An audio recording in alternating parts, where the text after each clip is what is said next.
दोस्तों जोहार। स्वागत है आपका डेली एसिस के इस यूट्यूब चैनल पर।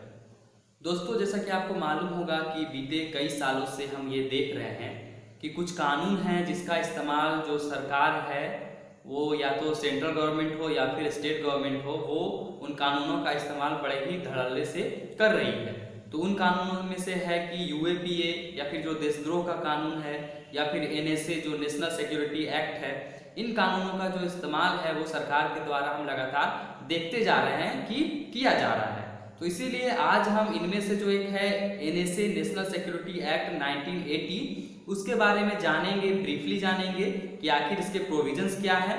और इसको किसके खिलाफ इस्तेमाल किया जा सकता है, इस कानून का इस्तेमाल कौन कर सकता है, और साथ ही साथ हम ये भी जानेंगे कि आखिर इस कानून को एक कठोर कानून के तौर पर क्यों देखा जाता है, इसको एक स्ट्रिंजेंट कानून के तौर पर क्यों माना जाता है। तो आइए सबसे पहले हम देखते हैं कि इसके अंदर क्या प्रोविजंस हैं, इसके जो प्रोविजंस हैं वो क्या कहते हैं। तो पहली बात यह है कि जो नेशनल सिक्योरिटी एक्ट है उसमें कुल मिलाकर के 18 सेक्शंस हैं और जो प्रोविजंस हैं एनएसए के वो साफ साफ ये कहते हैं कि जो सेंट्रल गवर्नमेंट है या फिर जो स्टेट गवर्नमेंट है उसको इस कानून के तहत उनको ये पावर दिया जाता है कि वो किसी भी व्यक्ति को डिटेन कर सकते हैं अगर उनको ये लगता है कि वो जो व्यक्ति है वो नेशनल सिक्योरिटी के लिए थ्रेट है, खतरा है, या फिर वो किसी भी तरह से पब्लिक ऑर्डर को डिसरप्ट करता हो या फिर खराब करता हो। तो इस स्थिति में उस व्यक्ति को कम से कम 12 महीने तक के लिए डिटेन किया जा सकता है। हालांकि जो ये अवधि है उस व्यक्ति को डिटेन करने का, उसको अगर सरकार चाहे तो उसको बढ़ा भी सकती है, 12 महीने के बाद भी उसको डिटेन किया जा सकता है। तो अब अगर हम इस प्रोविजंस को इसके अंदर जो प्रोविजन है अगर हम उसको देखें तो हमें ये साफ साफ नजर आता है कि ये जो कानून है वो एक तरह से सरकार के हाथ में हथियार का काम करता है। यानी कि सरकार अगर चाहे तो इस कानून का इस्तेमाल बड़े ही आसानी से लोगों के खिलाफ कर सकती है। उन लोगों के खिलाफ जो सरकार के खिलाफ खड़े होते हैं, उनके गलत नीतियों पर सवाल उठाते हैं, उनके खिलाफ आवाज उठाते हैं, तो उन लोगों के खिलाफ जो है इस कानून का इस्तेमाल बड़े ही आसानी से किया जा सकता है। क्योंकि इस कानून का इस्तेमाल करने के लिए गवर्नमेंट जो है उसको बस एक ही एक्सप्लेनेशन कहें या फिर स्टेटमेंट कहे देने की जरूरत है, वो ये है कि बस सरकार ये कह देगी कि जो व्यक्ति है जिसे डिटेन किया गया है, जिसे गिरफ्तार किया गया है, वो या तो नेशनल सिक्योरिटी के लिए खतरा है या फिर किसी भी तरह से पब्लिक ऑर्डर को डिसरप्ट कर रहा हो या फिर उसको खराब कर रहा है। तो यानी इसीलिए जो है इस कानून को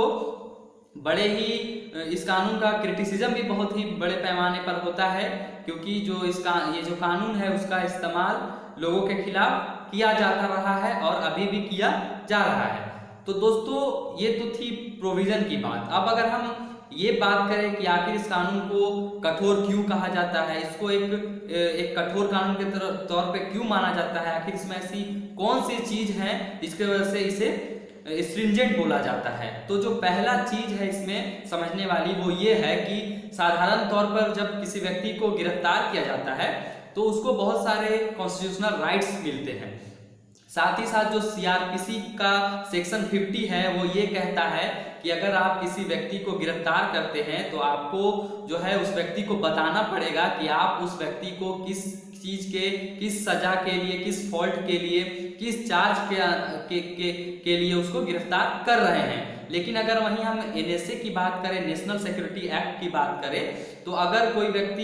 इस कानून के अंतर्गत गिरफ्तार किया जाता है तो अथॉरिटी इस बात के लिए बाध्य नहीं है कि वो उस व्यक्ति को बताए कि आपको किस चीज के लिए, किस चार्ज के अंदर जो है आपको गिरफ्तार किया गया है। और इस तरह से जो अथॉरिटी है वो या फिर सेंट्रल अथॉरिटी हो या फिर स्टेट अथॉरिटी हो, वो उस व्यक्ति को 10 दिनों तक के लिए बिना उसको उसके चार्जेस के बारे में बताए उसको डिटेन कर सकती है।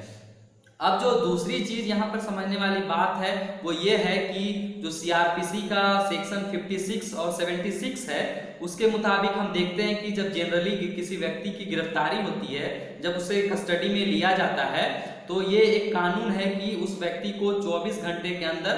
कोर्ट के सामने पेश करना होता है। और साथ ही साथ जो कॉन्स्टिट्यूशन का आर्टिकल 22(1) है उसके मुताबिक ये है कि अगर किसी व्यक्ति को आप गिरफ्तार करते हैं तो उस व्यक्ति को ये अधिकार होता है कि वो अपने लीगल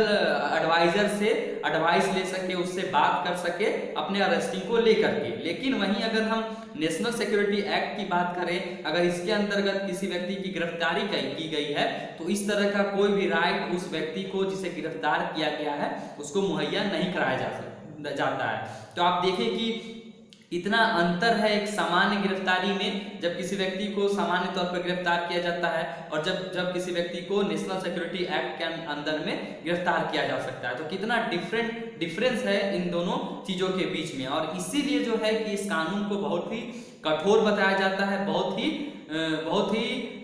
ड्रैकोनियल बताया जाता है। अब अगर हम बात करें इस कानून के इतिहास की कि इस कानून को किसने बनाया था, तो ये जो कानून बनाया गया था वो कांग्रेस के कार्यकाल के समय बनाया गया था, जब प्रधानमंत्री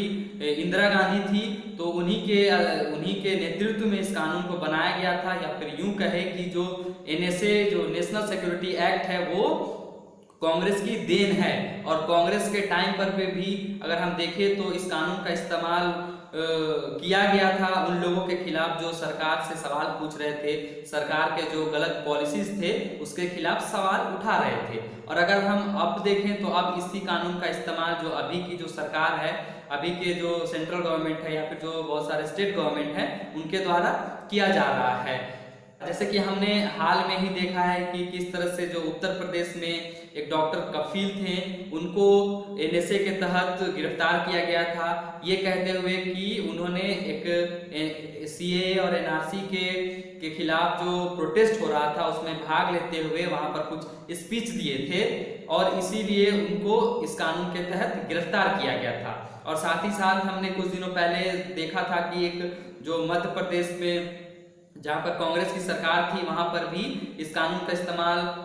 लोगों के खिलाफ किया गया था जो लोग काउ स्लॉटरिंग के मामले में गिरफ्तार किए गए थे। तो हम देख पा रहे हैं कि इस कानून का इस्तेमाल जो है वो सरकारों के द्वारा किया जा रहा है। और इस कानून पर बात होना, इस कानून के बारे में, इसके प्रोविजंस के बारे में एक डिस्कशन होना, ये भी आज के दौर पर जरूरी हो गया है, क्योंकि एक हम डेमोक्रेटिक समाज में रह रहे हैं तो हमें जो लोगों के अधिकार है उनकी रक्षा करना, उनका जो रक्षा है उसको प्रायोरिटी मिलनी चाहिए। तो इस तरह का जो कानून है जो बहुत ही कठोर कानून है, तो इस तरह के कानून को पर बात होना चाहिए कि इसका कौन सा पहलू सही है, कौन सा पहलू गलत है। तो दोस्तों आज के लिए बस इतना ही, और आपको ये वीडियो कैसा लगा वो कमेंट करके आप जरूर बताइएगा, और इस वीडियो को लाइक और इस चैनल को सब्सक्राइब करना मत भूलिएगा। जोहार, धन्यवाद।